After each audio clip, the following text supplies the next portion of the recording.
तो अब रुझान के बाद परिणाम भी निकलकर सामने आ रहे हैं। हमारे सहयोगी अभिषेक हमारे साथ न्यूज रूम से जुड़ चुके हैं। अभिषेक, क्या कुछ अपडेट है, खास करके गांडे उपचुनाव के वहां पर कल्पना सोरेन जो थी उम्मीदवार थी, अपडेट आ रहा है कि वो जीत चुकी हैं। बिल्कुल प्रीति, गांडे विधानसभा सीट बहुत महत्वपूर्ण थी क्योंकि जेएमएम को यह पता है कि कल्पना सोरेन इस वक्त पार्टी की कमान एक तरह से संभाल रही हैं। कल्पना सोरेन हेमंत सोरेन के जेल जाने के बाद से राजनीति में सक्रिय हुई हैं और उसके बाद से ये उपचुनाव जीतना इसलिए जरूरी था कि पार्टी उनको एस्टैब्लिश करना चाहती है कि वो कहीं ना कहीं हेमंत सोरेन का विकल्प बने, और उस विकल्प के तौर पर कल्पना सोरेन ने बाजी मार ली है। गांडे विधानसभा उपचुनाव में उन्होंने जीत दर्ज की है। लगभग 26,483 वोट से कल्पना सोरेन जीत गई हैं और इस सीट के लिए इसलिए भी ज्यादा चुनौती थी जेएमएम को क्योंकि बीजेपी कैसे भी करके चाहती थी कि कल्पना सोरेन को जीतने से रोक सके। लेकिन ये बड़ी राहत और बड़ी खबर है जेएमएम के लिए कि कल्पना सोरेन बाजी मार ली है और एक विकल्प के तौर पर, हेमंत सोरेन के विकल्प के तौर पर अब पार्टी में अपनी जगह बनाने में भी कामयाब रहेंगी। प्रीति। बिल्कुल अभिषेक, लेकिन दो बड़ी बातें, क्या सिंपैथी वोट कहे या फिर ये कहे कि इमोशनल कार्ड यहाँ पर कल्पना सोरेन ने खेला था वो कहीं ना कहीं सटीक बैठ गया, मास्टर स्ट्रोक का काम किया और यही वजह है कि बीजेपी के प्रत्याशी को यहाँ से कल्पना सोरेन ने मात दे दी। प्रीति, आप अपना सवाल दोहराइएगा, मैंने सुन नहीं पाया।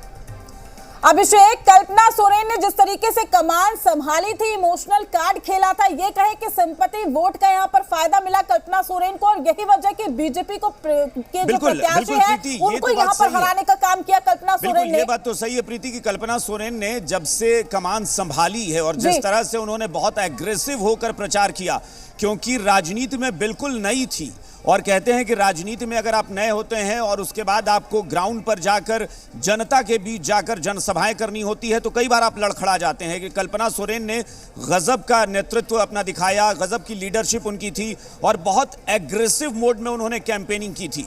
तो न सिर्फ उन्होंने लोकसभा चुनाव में पार्टी के लिए प्रचार किया बल्कि अपनी सीट जीत कर उन्होंने ये साबित भी कर दिया है कि राजनीति में अब वो परिपक्व हो रही हैं और बहुत सूझबूझ के साथ अपने पति हेमंत सोरेन के नक्शे कदम पर या अपने परिवार वालों के नक्शे कदम पर बहुत तेजी से आगे बढ़ रही हैं। अभिषेक, फिलहाल अब तक का अपडेट क्या कुछ है, आपसे जानना चाहेंगे। नहीं प्रीति, इस वक्त झारखंड से वही अपडेट हमारे पास है और इसके अलावा कोई और अपडेट होगा मैं आपको बताऊंगा।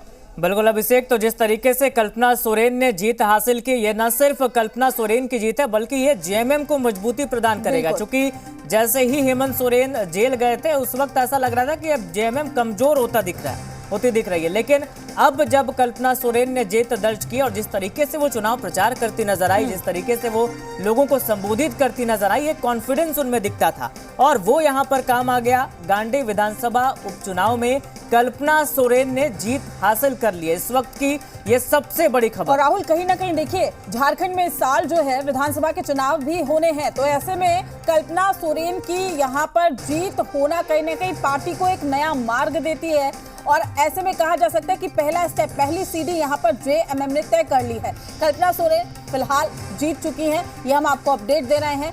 गांडे विधानसभा सीट से यानी कि उपचुनाव यहाँ पर हुआ था और कल्पना सोरेन ने जीत दर्ज की है। तो ये बड़ी जानकारी, बड़ा अपडेट झारखंड से आप तक पहुंचा रहे हैं। लेकिन फिलहाल नतीजे क्या कुछ कहते हैं, सीबीआई झारखंड पर सबसे सटीक नतीजे भी हम आप तक पहुंचा रहे हैं कि सीटों का आंकड़ा क्या कह रहा है। फिलहाल जो स्थिति बनी हुई है उसमें ये कहना थोड़ा सा मुश्किल होगा कि इस बार किसकी सरकार। तो लगातार आंकड़े आपकी टेलीविजन स्क्रीन पर, दिग्गज उम्मीदवार कौन है, आगे चल रहे हैं, पीछे चल रहे हैं एक दूसरे से,